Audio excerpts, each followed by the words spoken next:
everyone, welcome back to Liz Sews. Today we're going to start our sew along for the Fenway bra by Orange Lingerie.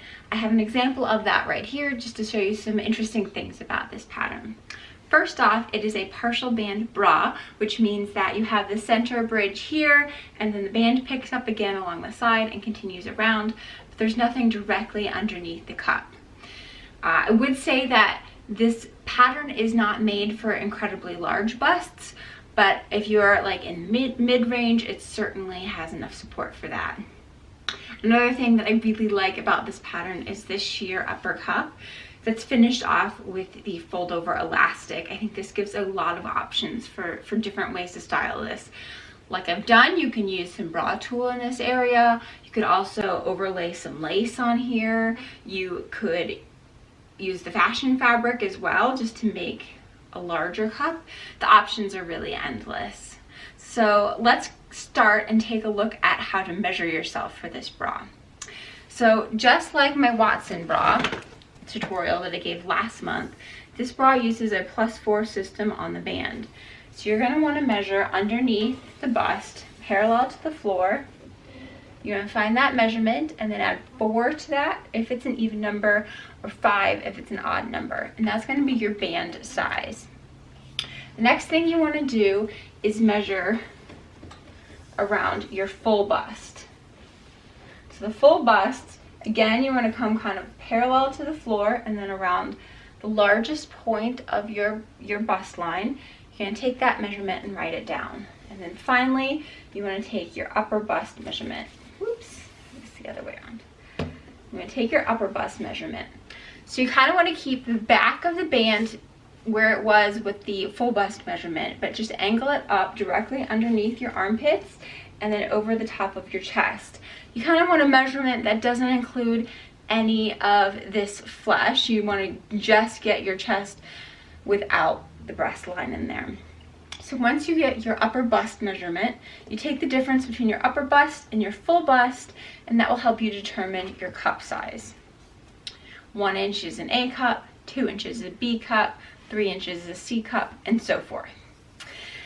Now that we figured out what size pattern you're going to need, let's take a look at the materials that you'll need.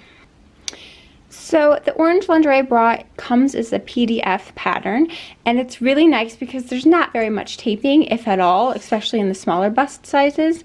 So you just need to look through the directions and kind of figure out which pages you need to print. There's no need to print off the entire pattern. There's about 3 or 4 pages for each size. Once I print mine out, I like to just transfer those over to tracing paper. I'm just using medical tracing paper, which I will try to link in the description below. I like to just test that out with tracing paper. Once I've made a bra a couple of times and I really like how the pattern is fitting me, then I will take these and I will copy them over to something thicker, like a plastic cutting mat that you can get at the dollar store. You just cut those out and it gives you a lot sturdier pattern that you can then trace around and manipulate a little bit easier once you transfer it over to plastic. But I do like to test it out with paper a couple times first, just because bra fitting can be a very iterative process. So once you have your pattern transferred over to paper, we will get all of our pattern pieces cut out. There's a couple ways to cut out the pattern pieces. You will notice that they will all have this little arrow on them. And if you're used to sewing, you've heard this referred to as the grain line. Well, in bra sewing, this is actually the dogs, or direction of greatest stretch. So when you're looking at your fabric, you want to give it a little pull in both directions, and whichever one has the greater amount of stretch, that's where you want to align that arrow with. Now, you can sit there and trace out the pattern onto your fabric and then cut it, which is a great way to make sure you're being super accurate. I, however, just prefer to hold it with my hand and then take a rotary cutter and go around. You can see all the pattern pieces are quite small, so there's not too much risk of it moving around. You also want to make sure to transfer over all of your little notches because they will be very helpful in assembling these and making sure everything is lining up perfectly. So here we have all of the pieces that we'll need for our Fenway bra. There's 3 pieces in the cup. You have this upper piece right here, and that's going to be cut out of bra tulle. I've chosen to do mine in a nude color tulle, so it'll be almost translucent. So bra tulle, I've also heard it called Bobbinet Tulle, and I found these at my local sewing shop, which sells bridal fabrics and stuff like that, and they had dozens and dozens and dozens of colors to choose from, and it's pretty inexpensive. So it'll have a lot of stretch in one direction and then a minimal stretch in the other direction, but it's very soft and light and floaty, so it feels really nice against your skin. It is not the same as like the tulle you'll see in children's tutu skirts and stuff like that. Then we have the lower cut pieces, and there's going to be 2 for each side, and then I've also cut these out in a non-stretch lining, because the fabric that I'm using is just a rayon that I had left over from a shirt. And the rayon moves and shifts a lot, so if you put the non-stretch lining behind it, I know it's going to act the way that I want it to behave, which is super stable and firm. So we have the outer band that's right here, and that's going to do the side of the cup, and then we just have our bridge in the center, and then there won't be anything here. So that's a kind of new technique that I haven't shown you in any of my other bra making tutorials. So that'll be a new one, a next step up. And then finally, we have the back band, which I have just cut out of a power net. You want something that has about 30 to 50% stretch. So there's all the pieces. So in addition to the fabric, you're going to need the following notions. The first is fold over elastic. I get mine from a company called Boutique Emily, and I will make sure to put their shop in my description. I get about a 5-yard roll for $1.50, I want to say, which is more than enough to make a bra and matching underwear and whatever else you want to make. They have like 80 colors. So fold over elastic. You're going to need some underwire channeling. You're going to need Picot Elastic. This is going to go on the bottom of the band. I think for my size cup it calls for a 1/2 inch Picot, but I have a 5/8 of an inch just because that's the one I prefer. You're going to need a hook and an eye. You're going to need underwires. I am using a plunge or demi style underwire, and that just means it has a shorter front, and I find that that works best for me in this Fenway pattern. You're going to need some strap elastic, and then you're going to need rings and sliders. I actually buy my rings and sliders in bulk off of eBay, so I get like a pack of 50 at a time, and it's a lot cheaper to do it that way. And I believe that is all of the different notions that you will need to make this bra. So a couple of things before you get started. You're going to want to use a Microtex needle. I just use these Schmidt's needles, and I actually really love these for almost every single project I'm doing, except for like a jersey or something where you want a ballpoint. But I love how the Microtex just pierces the fabric really easily. So I use these all the time, and I've actually ended up getting buying them in bulk off of Amazon, so I get like 100 of them for a lot cheaper. But so Microtex needles. I'm also going to be using my walking foot in my machine. This is because I have a Bernina 350 and it does not have a dual feed, or I think it's called like the IDS system or something on a Genome machine. But this just helps to make sure that when you're using slippery fabrics, they all stay in place and don't move around. And then the thread I'm using is just an all-purpose polyester thread. I'm using Coats & Clark, but whatever brand you prefer. You do need to use a polyester thread just because a bra is going to be stretchy and putting a lot of tension on the thread, and you want something that's really strong, and cotton threads will tend to break and snag on these sort of fine materials. So once you get your machine set up, we can start on the sewing. So I always like to start with my cups. You're going to take your 2 cup pieces, and you should have some notches marked in the top of them. And you want to pin those together, right sides together with those notches matching. can see that this rayon is already starting to fray on me, so I will probably serge these seams once I get them sewn up, and that should prevent any further fraying. So I have the inner cut piece on top, and I have the outer cut piece, the larger piece, on the bottom. Then I'm going to want to take my lining fabric, find that notch, match that notch up with them, and we'll pin that on. And then finally, so that's still your inner cup, so your two inner cup pieces should match. And then lastly, you want to take your outer cup on your lining, again matching that notch and pinning it on. So you should have outer cup, inner cup, outer cup, and it should be two lining pieces and then two fashion fabric pieces.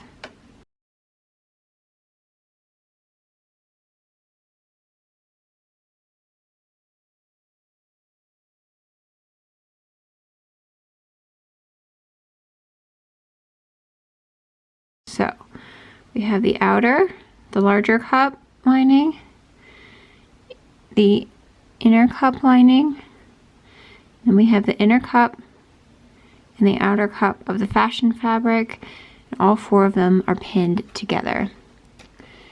And I have that done on my other's cup as well.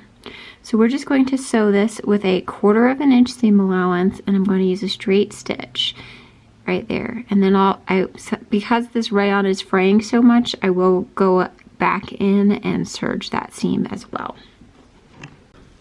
Okay, so here we have our cup piece sewn together. You can see this line of blue stitching is that 1/4 inch line, and then also I have serged it. Now you don't necessarily need a serger when you're making a bra. Matter of fact, most bra materials are going to be knit, and so they're not going to ravel or anything like that. It's just because I'm using a rayon, a woven rayon, that it's being a little finicky, so I decided to serge it. If you don't have a serger, you can always just use like an overcast stitch or even a zigzag stitch if you're having some raveling problems. The first couple bras I made, I didn't do this when I noticed I was using like a stretch satin and I didn't overlock things, and it started pulling apart at the seams. So if you are using a fraying fabric, I would recommend doing something to keep those seams together. So now we have our sandwich, and we have two lining pieces and then two fashion fabric pieces. So we're going to take, I just have one fashion fabric. You can see I've opened it out the correct way on the outside, and then I'm going to take a lining and go this way. And now you can see how we have everything lined and the seam is nice and tucked away inside. So we're going to just do some top stitching to help keep that the way it is. And I'm going to top stitch a 1/4 inch of away on either side of this seam. I find the easiest way to do that is to use like an edge stitch foot like this, and then I will just move my needle over 2 ticks this way and 2 ticks the other way past center, and that gives me a nice even top stitching line. Okay, so after you top stitch it, it should look something like this.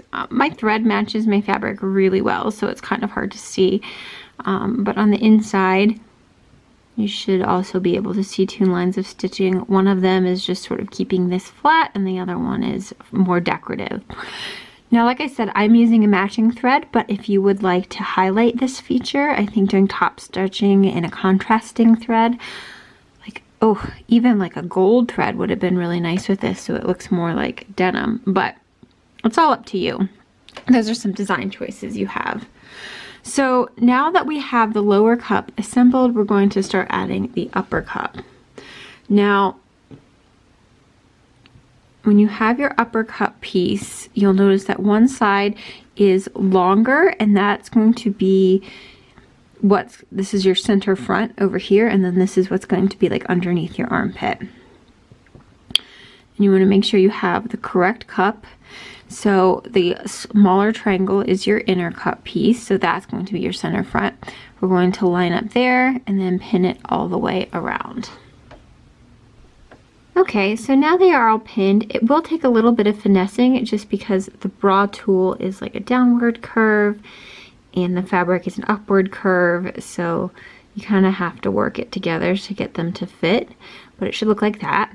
So now we're just going to do a 1/4 inch seam allowance and straight stitch all along this curve. And I'm also going to serge that seam once it's done to get a little nicer finish. Because we only have 1 layer of the bra tool, there's no way to get like a completely clean finish on this seam. But I've just been doing serging and then top stitching it down, and it's good enough for me. If you wanted to use a 2nd layer of bra tool, you would put it on the wrong side, and then that way it would flip back up and cover your seams like that. But I just really like the way that the single layer looks, and I think it looks very ethereal and like it's floating, so I'm just going to use the 1 layer. Okay, so I have sewn that on. You can see my blue line of stitching there, and then I've serged that seam as well. So just like we did with the lower cup, we're going to want to top stitch in place. Now, just by nature of this fabric, you can see that the bra tool is a lot lighter weight, and it wants to, the seam allowance wants to go up towards the top, but I don't think that looks very pretty, so it takes a little finagling, but you want to top stitch it so that seam is going down. And here I have an example. I've already done it on this cup. You can see that the seam allowance is facing down, and we've top stitched it in place, so you have a really nice clean look on here.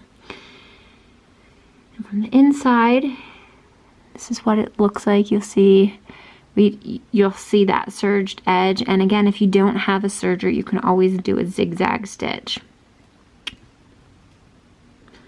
So I'm just going to finish off this cup, and I'll come back to you.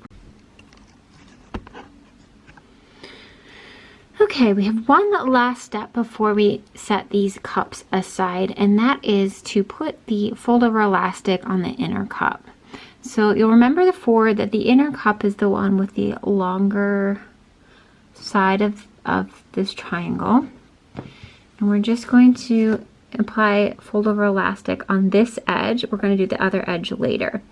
So the way that I'm going to do this is I'm first going to take my fold over elastic, and generally they have 2 sides to them, a shiny side. Get this tape off of there. Okay, so the fold over elastic is going to have like a sort of shiny side where it's really easy to see that fold, and then a matte side. And you can use either side as the one you want. I tend to use the matte side just because I think that it looks a little classier, but you could always use the shiny side. And I actually think with this fabric, the shiny side looks a little bit better. So what I'm going to do is have my bra cup facing up, and then I'm going to put my fold over elastic underneath it, and you want to line up the edge of the bra tool with that middle line in the fold over elastic. And we're just going to baste that in using as wide a stitch as you have on your machine. In my case, that's, I think, a 5mm. Longest, not widest, excuse me. Okay, so now we have that basted in just along the inner side of it. Next, we're going to fold the elastic over and sew it down. And to do that, you want to use a zigzag stitch. I like to use one that is 1mm wide by 1.5mm long. So I will go over here, I will select my zigzag stitch, and then I want to move it down to 1mm wide and 1.5 long. So 1.5 long and about 1mm wide. So I have the second cup finished. Now you can go back in and remove those basting stitches from the back of the fold over elastic if you want. I tend to not bother to do it because who has time for that? But if you want a much cleaner look, I would go back in and take those basting stitches out. But now that we've done that, I would say that our cups are done. This concludes day 1 of the Fenway tutorial. Please come back tomorrow where we will put together the band and apply the elastics and underwire channeling.